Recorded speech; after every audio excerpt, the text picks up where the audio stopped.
All right, hello everyone. Welcome to video number 10 in our series on Bitcoin on-chain analysis and valuation. So in this video, we're going to talk about addresses and where Bitcoin is currently held and what we can learn from those addresses. I think there's a lot of misunderstanding on this topic, on this subject, so this should be useful. So I'm going to talk you through what's known as the Bitcoin rich list, and you see it's quite fun. It's from a site called bitinfocharts.com. It's a really great site. I've linked to it below. It's free. It compiles a lot of metrics. I really suggest you check it out. And so this rich list is a snapshot in time of the distribution of coins by size of addresses. So as you know, 18.7 million Bitcoin have already been mined so far.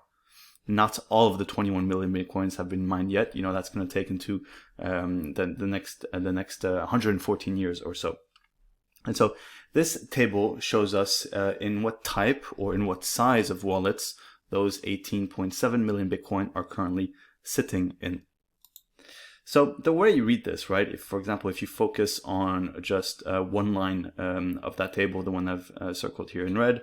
So basically there are 81 addresses that currently hold between 10,000 and 100,000 Bitcoin in them. And in aggregate, these 81 addresses, they hold 2.05 million Bitcoin in them. And those 2.50 million Bitcoin are worth today over $79 billion. So that's 10.96% of the existing supply, right? Those 2 million Bitcoin is equal to 10.96% of overall Bitcoin in existence. If you take the line below, what this says is that there are currently 4 addresses that hold between 100,000 and 1 million coins in them. And who do those coins belong to? Well, we'll see that shortly. But basically, those 4 addresses that hold between 100,000 and a million coins in them, in aggregate, they hold 688,000 Bitcoin. So the sum of all the coins held in those 4 addresses. And that represents something around $26 billion worth of Bitcoin at today's price, right? So, and we have 3.68% of overall total Bitcoin that are sitting in those 4 wallets. So that's how you read this, right? So let's look at now the top line. So these are the smallest addresses. And what do we learn? Well, we learn that there are 19 million addresses that have between 0 and 0.001 Bitcoin in them. And so those 19 million addresses, that's 51% of all of the addresses that currently exist. So those 51% of all addresses, they hold really small amount, about 3,968 Bitcoin. So actually very, very small amount of Bitcoin. And basically what you can read from this is that over half of all addresses that have ever been created are either dead or semi-deadish addresses that have mostly been emptied out or have a few dollars in them that people most likely have forgotten. So that's how you read this. And as I said in the beginning of this video, there's a lot of people that are struggling with this, and let me explain why. So some people, say typically journalists who haven't fully done their homework, would look at this and they would say, well, hey, Bitcoin is super centralized. It's really unfair. As you can see from the rich list, there's only a handful of people that controlled most of the Bitcoin. There's huge inequalities. For example, there's 4 people, notice I'm saying people, that own $26 billion worth, right? So that's 4 addresses that hold $26 billion worth of Bitcoin. And there's an additional 81 people that own almost $80 billion worth of Bitcoin. And then if you kind of start looking at the distribution, you can say there's 8% of all addresses. So this is sum of all of these addresses. 8% of all addresses in existence. Again, that's the sum of, if you sum all of these numbers up and you divide by the sum of all of the addresses in existence, that's 8% of all the addresses hold 98.79% of all of the Bitcoin in existence, right? Again, in parentheses, these are the sum of everything below. So you can say, oh, okay, oh my God, 8% of all addresses hold almost 99% of all Bitcoin. That's so unfair. Really, Bitcoin is very centralized. And that's nonsense, right? That's not how you read this table, and that's why a lot of people are making mistakes. So basically, it's not correct simply because one address isn't equal to one individual. one address can be controlled by one individual, can be controlled by one entity.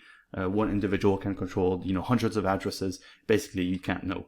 And also the fact that there's millions of semi-empty addresses kind of makes this whole way of reading the table completely wrong. Now, it's not to say that everyone owns the same amount of Bitcoin. Obviously, some people got there early, and some people believe in it in more than others. But this assumption that an address equals a unique individual or an entity is completely wrong. We can take this further and look at actually who do these big addresses belong to. Okay, so I've jumped straight into bitinfocharts.com, which is a website that is free and has this Bitcoin rich list, which you recognized here. So as we said, there's 4 addresses that hold between 100,000 and 1 million Bitcoin in them. In aggregate, there's 26 billion, almost $27 billion worth of Bitcoin in those 4 addresses.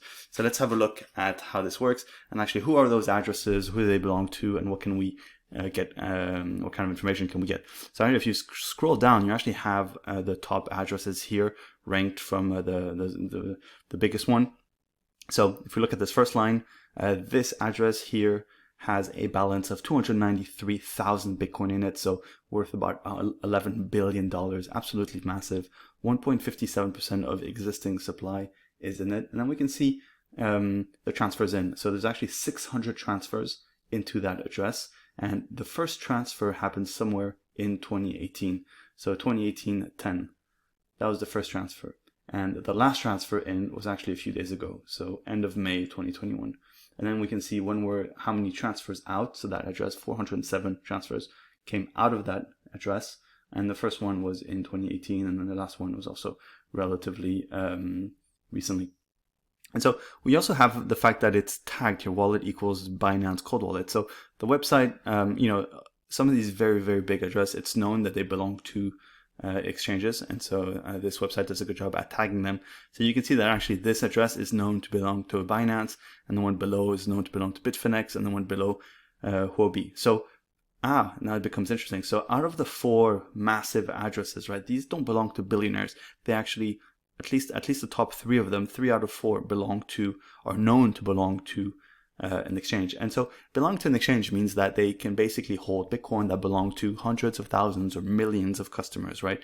These, 293,000 Bitcoin, they can belong to millions of people. So it's really not correct to say that, there's 4 billionaires that own a large part of the total supply. That's not how that works.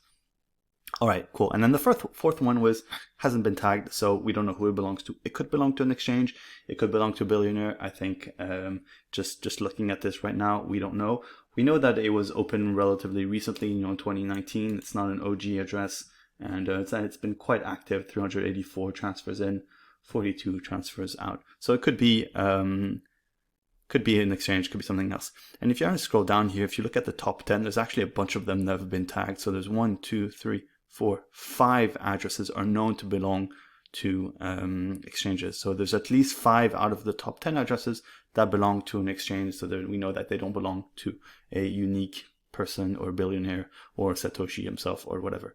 And I really like this site. I mean, you can browse yourself. It's actually quite fun. You can have a look at the addresses and click on them and then kind of see who they belong, not who they belong to, but like the different transfers in and out and how long they've been in existence, and trying to guess who they belong to. So for example, just looking at the date here, you can try and spot the oldest ones. So let's have a look here. 2019, 2019, 2019. I'm looking at for some really old addresses here. These are old, 2010, 2010. Okay, so I found the address I wanted to show you. So it's number 121. It's this address right here.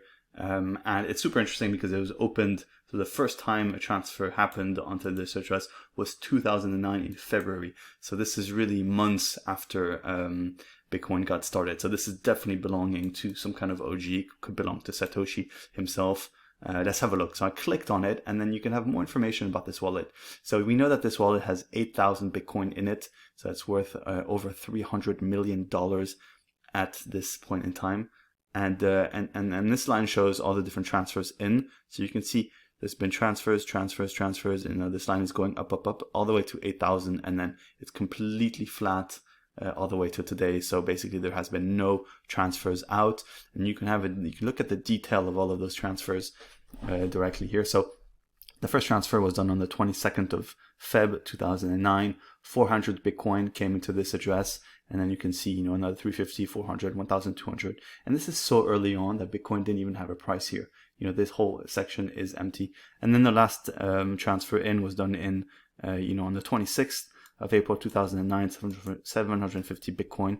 And that's how the sum total to 8,000 Bitcoin. And then nothing happened afterwards. Then you have all these dust transactions. You can see nothing happened until 2014. These extremely small transactions, you can see here, they're only a few cents. They're basically spy tools or chain analysis type companies that are sending Bitcoin to this address, because obviously anyone can send Bitcoin to any address, as a way to try and track the activity on that address, potentially the UTXOs that were sent or then sent to somewhere else, and then the softwares can start to try and track and understand who this belongs to. So all of these above, starting in 2014 all the way to recently, all of these are just dust transactions, so not really likely not to be the owners of this address. So this is super cool, right? You can see this is a real OG address. A lot of Bitcoin was deposited early on, and when Bitcoin was basically worth nothing, and it's been just basically flat ever since. So there's $300 million in there, and it's quite exciting. Well, I hope that that makes sense. I hope you understand now how these work. I hope you understand that basically, the distribution of addresses mean that because you have a huge address with a lot of Bitcoin on it, doesn't mean that it actually belongs to a rich person, and it can belong to an exchange. And so the BTC inside is owned by millions of people. Thanks for watching. Any questions, ping them below as usual. And please like this video if it was at all useful. Otherwise, I'll see you in the next video. Bye.